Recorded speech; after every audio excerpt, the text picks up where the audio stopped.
Loose pass. Garry Ringrose saga stinks of bias as diving sadly creeps back into rugby. Two top-flight sporting clashes at the weekend. Two incidents. In one, a player petulantly lashes out at his opponent during a grapple for the ball, ending up with a sudden movement which looks like a right jab. Said opponent crumples to the ground and commando rolls twice, then lies there prone with hands to head and slaps the ground several times in evident agony. The crowd erupts. The aggressor is sent from the field of play. Replays show that, in fact, the right jab was little more than a firm shove with an open hand, which under normal circumstances you could quite easily ignore or quite plausibly laugh at. The atmosphere and balance of the game is irretrievably poisoned.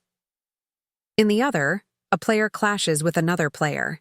He goes into a contest hard, and unfortunately, his shoulder connects with the head of the opponent. The opponent's head snaps back in evident agony, and he claps his hand to his head before flopping to the turf, lying prone and awaiting judicial review. The crowd erupts. The aggressor is sent from the field of play. It's a hard knock, and, at the speed it happens, could conceivably cause concussion to the other player. But a concussed player does not have the time and wits about him to do anything other than crumple in those moments. The clapping of hand to head, the dead weight, fall conveniently broken by a conscious arm, none of those things hint at concussion. It's contact that happens all the time. The atmosphere and balance of the game is irretrievably poisoned. Version 1 was from one of the weekend's FA Cup ties in the soccer. Version 2, sadly, is from a Stade Francais v La Rochelle rugby match in the top 14. It's a thing we do. Not under any circumstance need to see.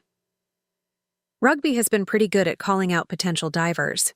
Nigel Owens memorably reminded Stuart Hogg that although he might be in a soccer stadium, he was in a rugby match, and were he to dive like he had again, he could return to said stadium in 2 weeks to play in a soccer match instead. Ollie Lawrence was called out roundly on social media this season for milking a head contact situation and ended up apologizing publicly.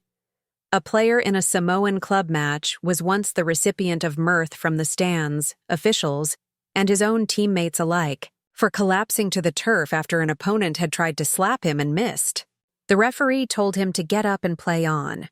But Ronan O'Gara was also wrong to accuse Romain Briati of simulation, as Luke Pearce recently pointed out, referring to the Lawrence incident, on the Good, the Bad, and the Rugby podcast. The problem is more nuanced, namely that of exaggeration. Briat did get a knock to the head, just not the sort of knock that would send him to cuckoo land. Certainly nowhere near the sort of knock that